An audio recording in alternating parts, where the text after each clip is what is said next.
Thank you, Joel. Thank you very much. Welcome again to the Center for Spiritual Living. As I said, I am Dr. Michael, and I'm your community spiritual leader here. I wanted to make note, one of our congregants has written his second book, A Ride on the Cosmic Slingshot, George Melton. He's not here today, so he would not be able to autograph it. But I mention this only because I'm in the front part here, and I would autograph it for you. So,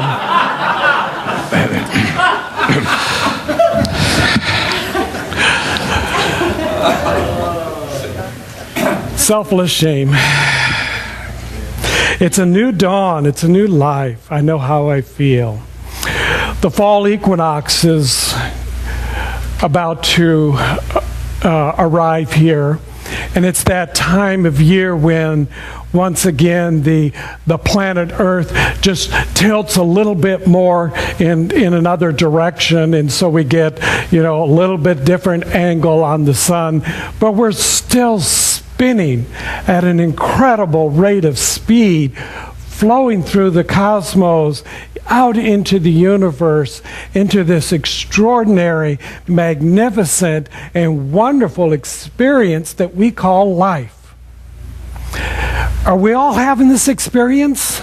Yes, a wonderful experience that we call life. I want you to do this with me 3 times. We're going to take your right arm, put it over here, and take your left arm and put it over here and say, "Wonderful me. Wonderful me. Wonderful me. Yay. Isn't that great? This is what we're about. This is about the experience. This is why we call this our celebration service. Because we come here together to celebrate. If you thought you came here for another reason, I just apologize right up front, because we are here to celebrate. Now, I know that sometimes things in life don't go the way that we think they ought to, and so we kind of get into this, as my husband Gary says, a Mookie Timmy kind of day, where things are a little foggy, a little cloudy, a little out of sorts, and it doesn't feel like wonderful me, wonderful me, wonderful me. But that's all in the mind, because we live in a mental atmosphere. And if we can just begin to shift our consciousness.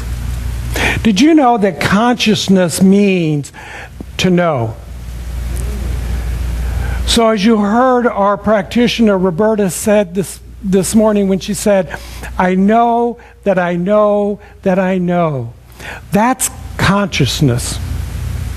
That's being present in the world, in the moment, right here, right now, knowing what I know. And you don't have to know everything, but there's a part of you, there is a divine essence within you that does. And you can call upon that anytime, any place, anywhere, to bring forth that knowing that you know, and that is your consciousness.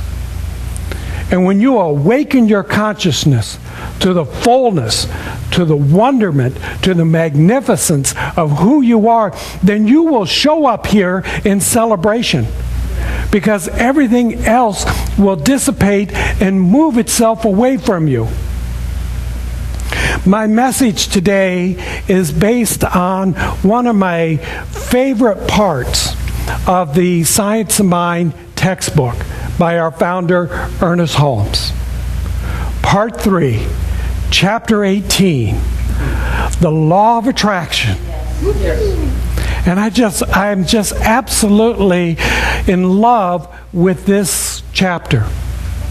And I go back to it at least yearly, because it brings me into that place of reminding me of who I am and what I'm about and where is my consciousness and what do I know.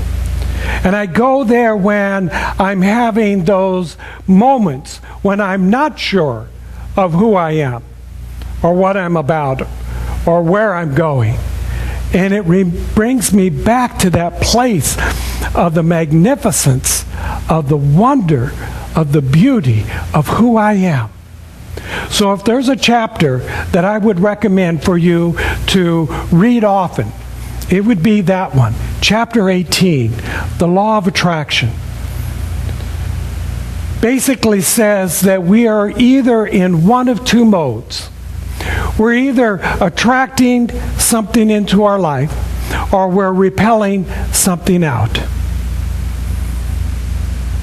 And it's a choice, whether you want to bring it in or repel it out. Simply in that choice of this consciousness of the mental attitude of knowing that I know that I know. Now, if you're not in consciousness, if you're unconscious, then you don't know what's going on, and you're walking around like a robot, waiting for the world to run you over, and then you're going to be in reaction. You're going to get hit by a 2x4 or a speeding Mack truck, and you're going to say, where did that come from? Because I wasn't paying attention. I walked out in the middle of the freeway, and what do you know? I got run over. Hello? You have to wake up to the consciousness of who you are.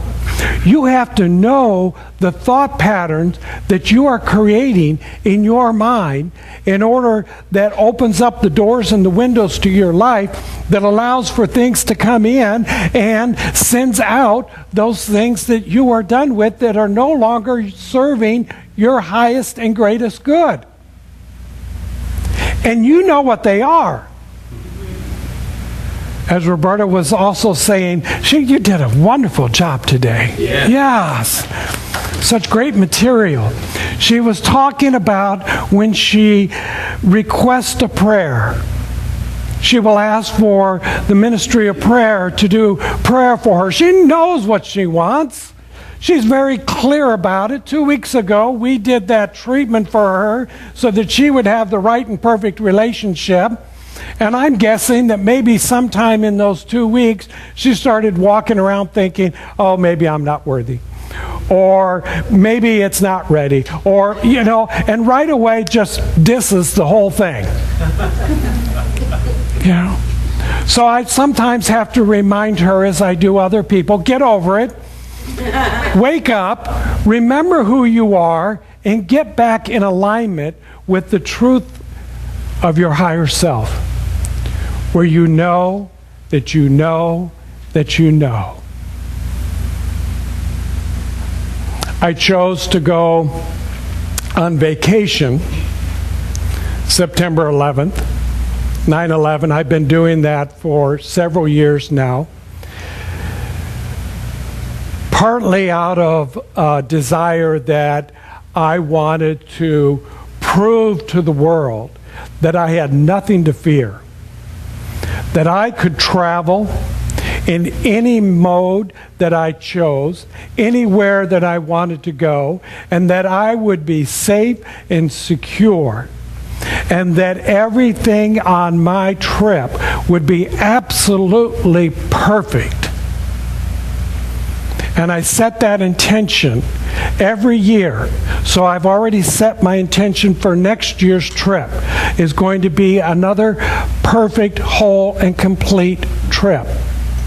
So a year ago, I had chosen to visit Washington, D.C.